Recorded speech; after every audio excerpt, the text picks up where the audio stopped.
you're listening to Speaking of Voice Acting. I'm Chris Takahashi, and with me is a very special guest, the one and only Lila Paws. Oh, How are you doing? I'm very good. I'm very happy. And I can't believe I'm actually talking to you after all this time. Yes, you probably didn't even know if I was a real person. I could have just been some kind of AI program for all you know. Yeah, you could have. I might still be I was an just AI going to program. say that. I'm just an actor, in place of the real Chris, which is a machine made of circuits and wires. No, Chris is many machines. Yes, that's true. No, it's so great because I felt I got to know you more through the scripts and just the ideas of the characters. Because what was great was you didn't really have to say much apart from maybe the pronunciation very occasionally, which is completely understandable for some characters if they had an American accent. But yeah. That's what's great about your talent. I can be lazy and choose not to direct and help you figure out the emotions. I can trust you because you have that skill. Oh, figure it out. But yeah, I mean, there is some truth to that. There is a piece of me in most of the characters, and then you could sort of, use your forensic skills to create a profile and figure out exactly who I am, what my favorite food is, what things I like to watch on TV. I'm sure you have it all figured out. Well, yeah. I don't know. I think when I was doing Anum-La, because of course with her, she was just such a deep character because we did so much with her. There was it was like as soon as you said, oh, well, actually, we're going to go further with her. And it was like, great. The one voice that hurts my throat. Yes, that's true. But that's why it helps to speak via email, because when you say great and you have that sarcasm, it doesn't convey. From my side, I heard great. Yeah. I heard enthusiasm. I was like, yes. No, but it was lovely to do. Obviously, she's my favorite character because you just gave such scope for emotion there, and there was loads of humor, but there were bits, when she was talking about what had happened in her life and her wanting so much to be a hero. There's a hell of a lot of pathos there. It was quite beautiful, I thought. Thank you. And of course, I mean, the words are nothing without the actor bringing that emotion out, and really, that is where I think you excel. Really, Chris? Okay, if you say so. I'm weeping right now. But I thought that quest was probably one of the most well-received quests in terms of just emotion, and like you were talking about, her entire life she wanted to be this hero, and then to find out that the people that she idolized or patterned herself after as heroes, they turned out to be flawed and had their own sort of struggles with living up to that lofty ideal. And so I felt all of those things came together, and it turned out great. Yes. Hopefully. Yes. Maybe. Possibly. And it was very strange to then go in and play and find her. That was the weirdest experience. Yeah, because she is sort of hidden in that marsh. Yes, she really is. It took me ages. You're pretty mad at me, I'm thinking. Could you not have just plopped her in the inn? Did you really have to stick her in the middle of that marsh? I mean, to be fair, that tree was sort of the seed that sprouted the whole thing, where I saw this tree, I saw it like a sunset backdrop, and I thought, what like what like a nice place to stand in. And Mm. it wasn't really even like the genesis of Anum-La the character. It was just this would be a good spot to put an NPC. And then from there it sort of just became part of her story, Right. and part of the quest. Yeah, Oh, I love because that tree that. spoke to me. Yeah. Yeah, no, I love that. I love that you just saw that spot Yeah. and then decided a character grew Yeah. from there. Yeah. And the area in general sort of kind of had that marsh feel. It kind of Mm. reminded me a little bit of what possibly her homeland would look like. And so it sort of came together, like all these sort of different ideas kind of converged into a story. And Yeah. Yeah. No, no, it was lovely. I mean, to be honest, I haven't actually played Skyrim for a while. It's oh, and in me fact, neither. It's been like 4 years. and I get flashbacks. Trauma. Yeah, yeah, trauma. Yeah. No, I do now because just my circumstances have changed, and I work on a Mac, so I really don't have access to the games that I Mm. did. Um, and so yeah, I am getting flashbacks, Fallout flashbacks, Skyrim flashbacks, and Dishonored, because I played those games so deeply. And it is funny. It's just suddenly I'm like doing something, and then I get this real view of, like the Hopefully good landscape. memories. Good, no, no, definitely good memories, definitely good. Now, you're one of the OG actors, I'd say, like for interesting NPCs, but was it the first mod that you voiced for, or did you do work for any other mods? I did actually do one just a one voice for oh, it was a guy, it was Iscard. Um it was the voice of the prophecy, that was it. Ah. But that was age that was I mean, I know that with you it's been quite a while, but yeah, that was a long time ago, and didn't really see it or hear it. So then you got in touch, and that was it. That was it. I didn't have time to do any of this. That is true because we did have you do a bunch of roles, and it really shows off your vocal range. Oh. And this is sort of the thing that like I didn't really necessarily know about you from the start. Like Mm. I think we first cast you for Anum-La, right? Was that the first one? No, Ingarte.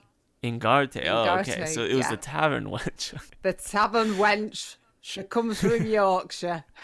Don't touch me bottom. Because I sent you, when I sent that to you, I remember now, I'd given Yeah. you some different accents.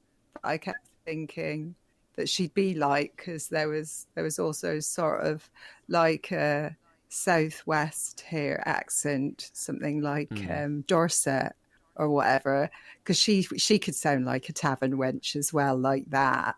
But you went for the big Yorkshire woman sound. Yeah. I wanted someone who wouldn't take no guff, and maybe it's just a stereotype for me or something, but it sounded like to me that Yorkshire women don't take no guff. That is very true. I live in Yorkshire. That is very true.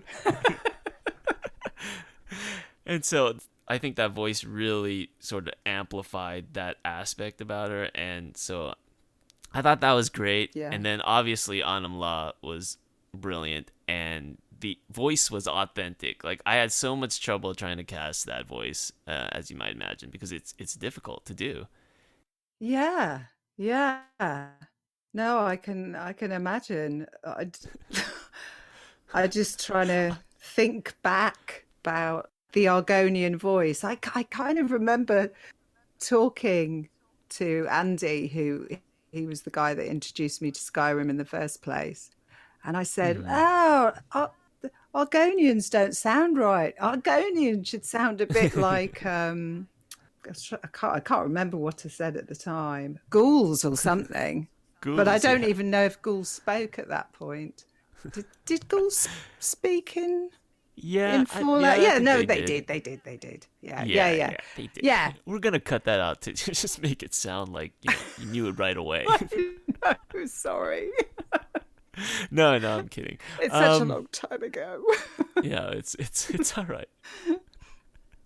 But yes, It's just the yes, PTSD from all the lines I had you do. It's yeah, kicking in. yeah, exactly. And then, so I had you like doing Argonians left and right because this was a skill set that is very rare and needs to be mined, more or less, relentlessly. Yes, But yes. here's the thing. You sent me something for Anum-La, and it was like just, like 100 lines or a million lines, who knows? Yeah, Somewhere in yeah. between those two. No. But toward the end, you just as an offhand comment, you said, I hope this is okay, or something like that.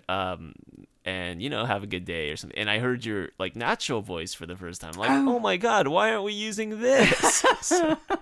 So I asked you to voice the dark elf, Morviah yes, Walu. I can't even yes, say her name right. Yeah. yeah. And I don't know where Iris came in, but we also asked you to voice like an older lady, an elderly. Yes, I like the messenger one. Was it the one Yes, where yes. she's Iris in the elderly. Candlehearth Hall and she's trying to get everybody to go out there and save. Yeah, Yes.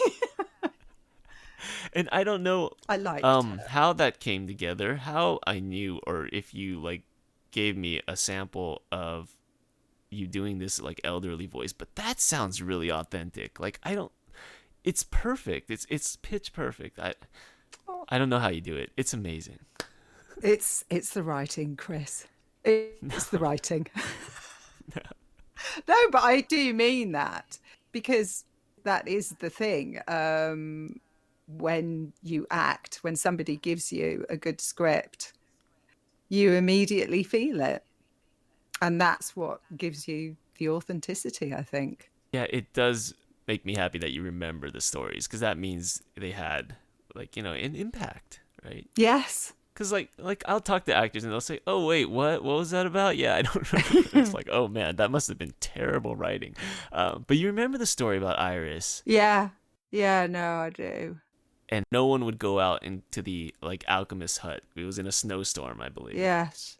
And so you have this scene where this old elderly woman is standing on a table and begging these big, strong heroes and wondering if anyone in this room is brave enough to go out into that snowstorm and save this person. And only she was. I know. I love her. You see, that's it. It just that speaks to me, because there she is. She's an old lady, but she's brave. She went out there and did things, running around with a message. And she lost a toe for that, Yeah, yes, from what I remember. yes. I've forgotten about that actually. Yeah. Yeah, me too. I mean, there's like certain details. I mean, it's been so long that it's hard to remember all the details, but like, if I recount it a bit, it sort of comes back to me. And Yes. it's just, yeah, it was one of my favorite stories. And I love the way you tell it. I wanted to have that animated because you narrated it so well, but obviously I don't know any animators, but someday Yeah. when we're rich Yes. Yeah.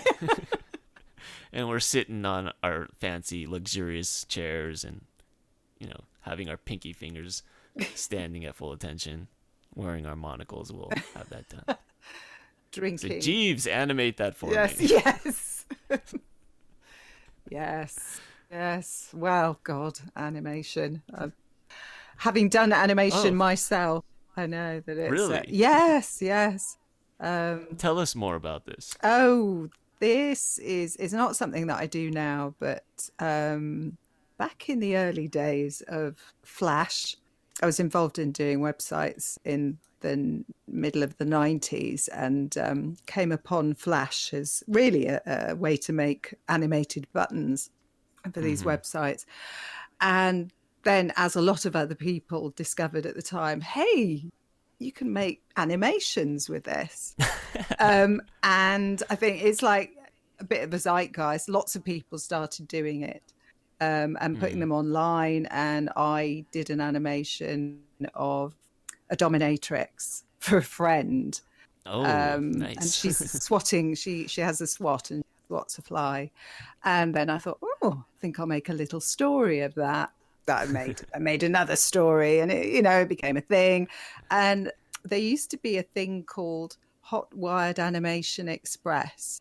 So it was Wired magazine online, and they, they could see this animation was a big thing.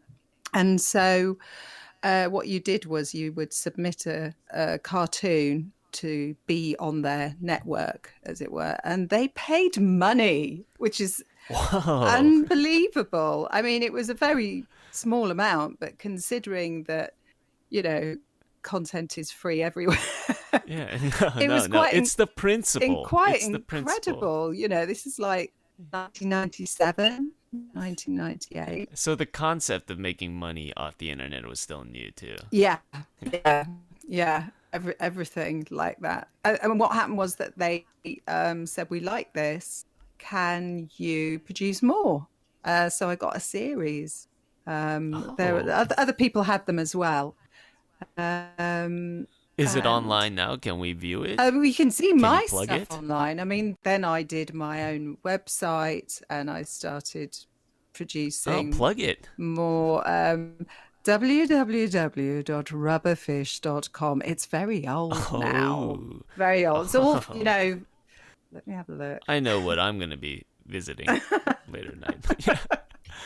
But let's skip back Yes. to the wonderful acting that you have provided the world. It's great to hear you say that. Provided the world. I'm going to tell my agent that. Yeah. Another story that I thought was really, really well received was the Wanderlust story, I think. Yes. Yes. I know that. Because I think it spoke to gamers in a sense, because it was about a mother who lost her son but didn't really understand Yes. his passion for traveling. And there was that wonderful Reddit post where a user said that they lost their own mother and they felt, had the roles been reversed, that she would have understood his love for gaming in the same way Wanderlust came to understand her own son's Yes. love for traveling, and that gave him a bit of peace. And I thought that was really touching. Yes. So That is really touching. Definitely. so we have you to thank, obviously, for that. Well, I'm just, I feel very honored to be a part of that, and to have people get something from the characters again, with the writing. It's all there. So I do feel honored to be able to be part of that. Yeah. Yeah. Yeah, and a lot of them, I think the reason I chose you to do a lot of these roles is because I know you could deliver those emotional lines. Like, I couldn't just give it to just anybody. It had to be somebody who had not only the authenticity with the voice, which you have because of the range, but also the authenticity of emotion, which is really important. So I'm really thankful that you came along when you did, especially early on in the project, because the project, Yeah.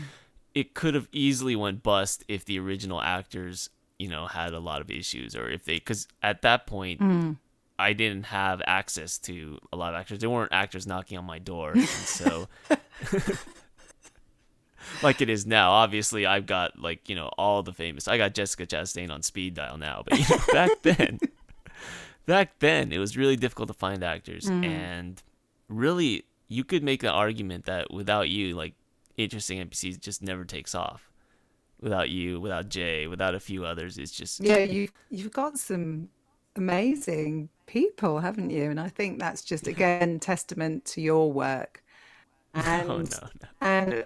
and well, no, also the inspiration of the games as well. I think you get, because again that was Andy saying, "Hey, why don't you go on the forums, the mod Ah, forums, and kudos to Andy. and see if anyone's interested?" Yeah, And I went, yeah. "That's a good idea." So So it's not you or me. It's Andy. Andy should get all the credit. That's what I'm saying. No, I don't like him anymore. No, okay. Screw Andy. We don't like him. He's dead to me. See how quickly I flip around? You did. You see, but that's what a good writer does. But video game writing isn't necessarily that high a bar to pass. It's still in its like nascent stages as far as just developing how to deliver a story. But you've done theater and stage and like the old school arts, and so can you talk a little bit about that? Like, Yeah, it's something that's so evasive. Like just continuously running after it, as are lots of people that I know, because I suppose it doesn't help us living in the north, because a lot of the acting work is, if it's not made in the south, in London, it's usually where the castings take place. So they're saying that there is a lot of new writing and theatre work that goes on up here that's sort of lower key, fringe, or oh, really? or yeah, all Oh, sorts. they of look stuff. down on people. Um, Wow. Screw them. well, maybe screw them. There's this big sort of divide. I mean, what also tends to happen, and it's is nobody's Andy one of the people on the fault. other side? No. Because I can picture him over there, just sticking his nose up at people. I don't like him. No, go on. Saying that though, I don't know. He does look like, the last time I saw him, he looked like he could be in Game of Thrones. So he has a particular look. Littlefinger vibes. Vibes. Yeah. I often show him the little finger when I'm going past his house. Yeah. Oh, not the little finger. Sorry, I got that wrong. The big finger. The big finger. Yeah. Just give him the whole fist. How about that? Yeah. But you're saying there's a divide. There is definitely a divide. We all know it. There are some programs that are made but they still tend to bring actors from the south and get them to do northern accents. Oh, wow. I'm not kidding. There are people that are trying, and there are plenty of writers in the north, and producers in the north who don't like that either. But it does continue to be quite true. So yeah, but you're part of this subculture of theater in the north. Is that subculture? Oh, wow. I'm gonna tell people that. No, it sounds hipper that way. No, exactly. Yeah. I mean, obviously, there's big theatre up here, but that it's still they have auditions down in London for it a lot. I think more recently there's a place called the West Yorkshire Playhouse, and they are trying quite hard. But yeah, it is still a case that they can cast people down south. There's more available. Lots of actors live in London, but it's also very expensive to live in London. So, and I did, and I moved up here. Oh. Yeah, but I wasn't acting then. Do you think maybe if you had like a fake address in London that it would help get like more roles? Like they could say, "Oh, she's from the south. Let's hire her." I mean, no, it's just the auditions. That's where they'll be casting all the time. Say they say, "Oh yeah, we can see morning," and you go, "Afternoon." And they go, "No." not in the afternoon. There you go. Sorry, I can't. I won't be because you just won't get there in time. Yeah, Yeah, exactly, yeah. exactly. Whereas if you live in I London, you see. can just it's just a tube ride away. So Do you do new plays, like amateur plays, or do you do the classics, things like that? yeah, I've done all sorts. I did do Romeo and Juliet last year. I played the nurse in that. Oh, And that was see, I was gonna say Juliet, but oh yeah, my Juliet days. I never got a chance. But to be honest, I'd much rather play the nurse. She's actually a fun character. She's very bawdy, and there's she's a bit like Anum-La, actually. yeah, Very boisterous, but she has a heart of gold, and she tries very hard to do the right thing as well. And of course, she really does love Juliet as if she's her own daughter. oh, Yes, yes.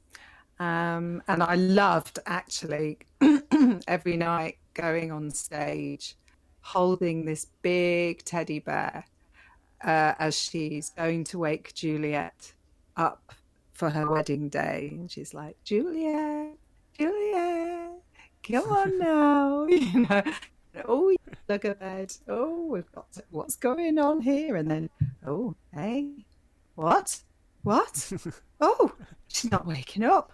Oh my good, that sort of. oh, Oh my God, I'm she's weeping dead. again.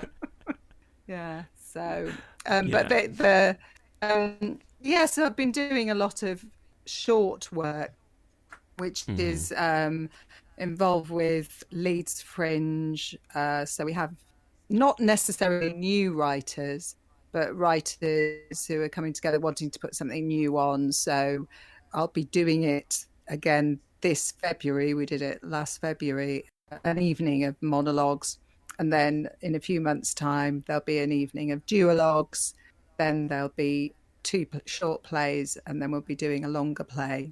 And then go back for Christmas to do like Christmassy short pieces. In fact, all ghost stories. So I've been doing that, like I said, with a group of people, Leeds Fringe. And the last thing that I really enjoyed doing was a short piece called Dishonor. Oh, Yes, yes. I yeah, thought you were yeah, talking about the game. yeah. I was like, oh, Corvo. Yeah, cool.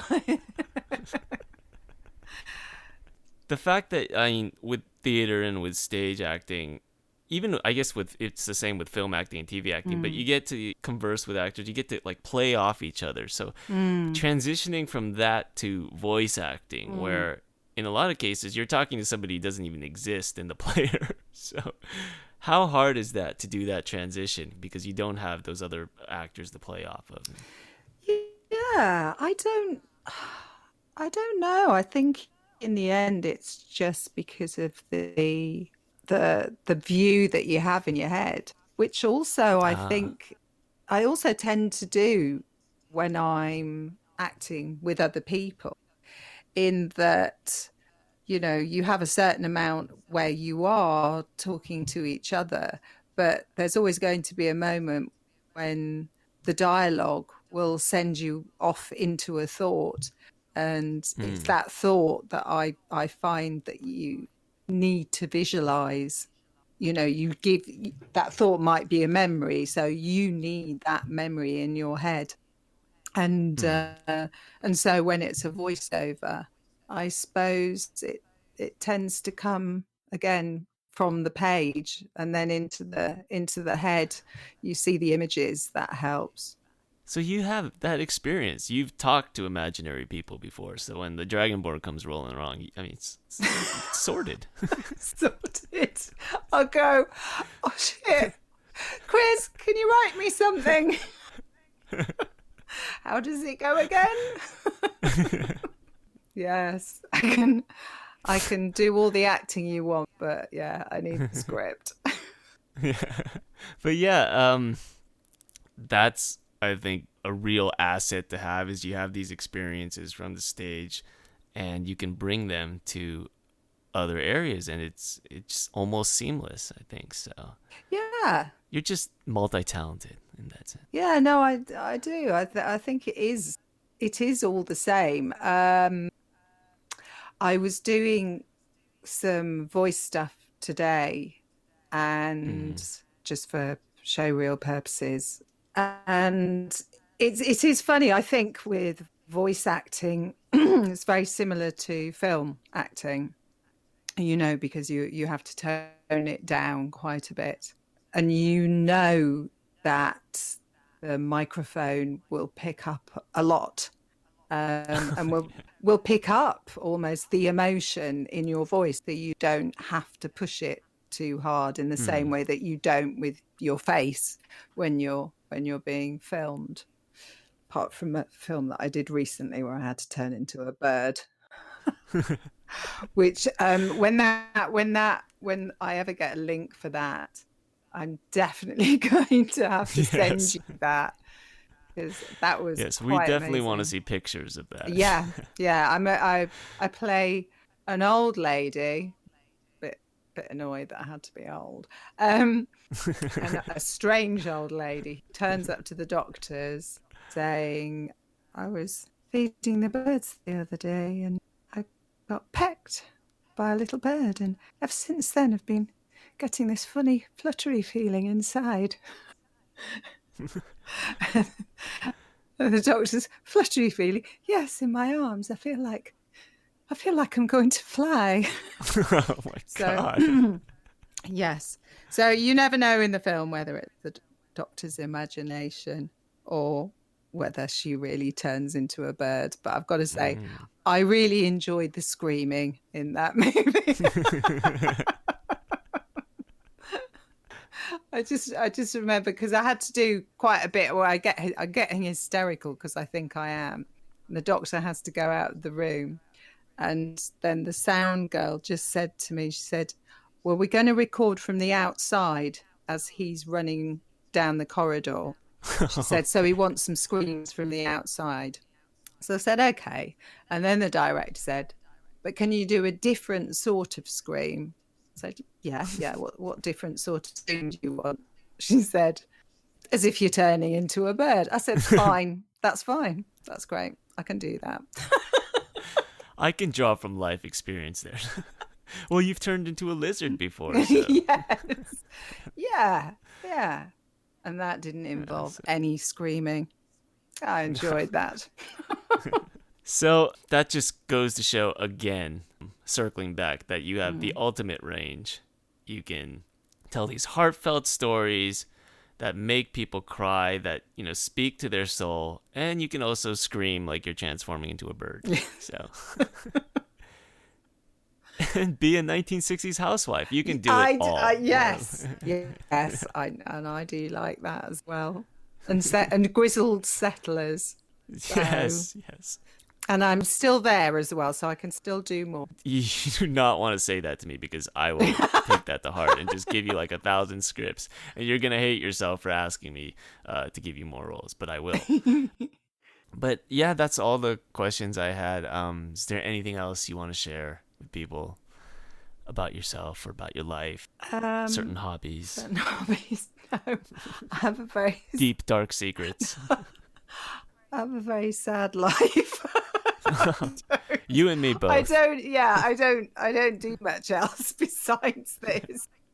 Apart from my part-time, I have a part-time job keeping me from the workhouse. They don't have workhouses anymore, but I'm sure the way things are going, that we will be returning to Dickensian London Yes. very soon.